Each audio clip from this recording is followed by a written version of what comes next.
So there was a pretty intense incident that happened the other day. A Russian fighter jet forced down a U.S. drone over the Black Sea. So this is reported in CNN. A Russian fighter jet forced down a U.S. Air Force drone over the Black Sea on Tuesday after damaging the propeller of the American MQ-9 Reaper drone, according to the U.S. military.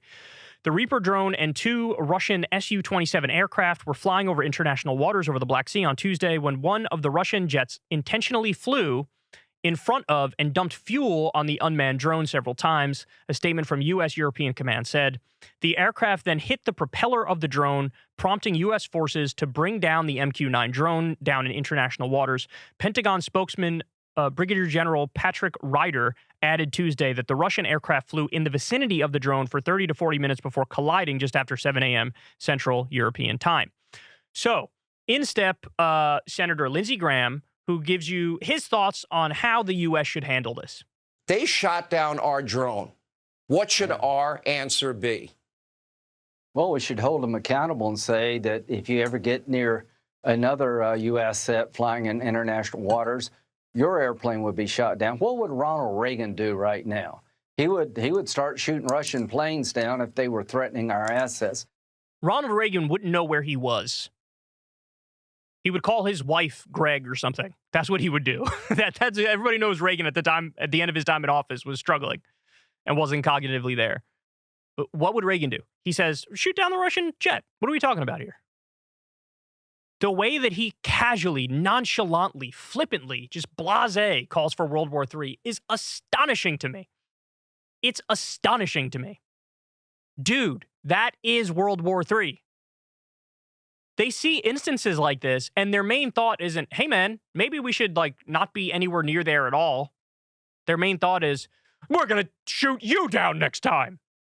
Okay, and then if the Russians respond in kind, they shoot us down, then we shoot them down, and then, the things that we're shooting down get bigger and more powerful, and then next thing you know, everything spirals out of control. We're already on that path, man. We're already on that path. Now, by the way, this is not me saying that, based comrade Vladimir Putin is being defensive by invading Ukraine. I don't believe that at all.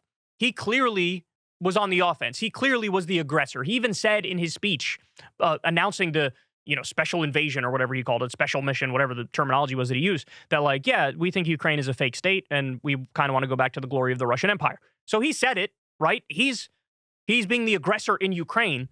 But the question arises, how much should the U.S. be directly involved? Because once you start dealing with two nuclear-armed power, the stakes change.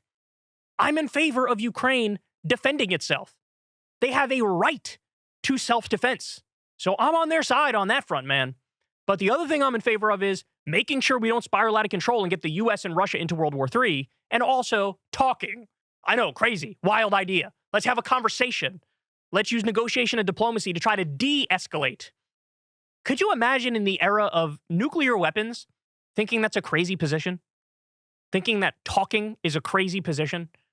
Your head would have to be so thoroughly lodged inside your anus to think that that's oh, idiot. How dare you want to have a conversation? It's crazy. It's crazy. But Lindsey Graham is 100% team Putin equals Hitler. There's no deal that could ever be made. If you even want to talk, you are Neville Chamberlain. And so I think we should just start shooting down Russian planes. And by the way, I honestly think he's not smart enough to realize what that means. He's not smart enough to understand there will be retaliation on their side of it. And then what do? Well, then he wants to escalate again and retaliate again. He's too dumb to understand the stakes. This is a guy who has never met a war he didn't like. In his case, it is quite literal. I've never heard him say pump the brakes. The last time we talked about Lindsey Graham, he was on Fox News calling for the U.S. invading Mexico illegally. Why? To call the drug cartels terrorists and start a war against them, even though the president of Mexico is like, don't you dare consider invading our country. Do you realize how insane that is? This is a guy who also wants war with Iran. He wants war with North Korea. He was pro the Iraq war, pro the Afghanistan war. When he ran for president, LOL, by the way, he said in an interview on CNBC, when he was asked, well, when do you get out? He says, you don't get out. You just stay there.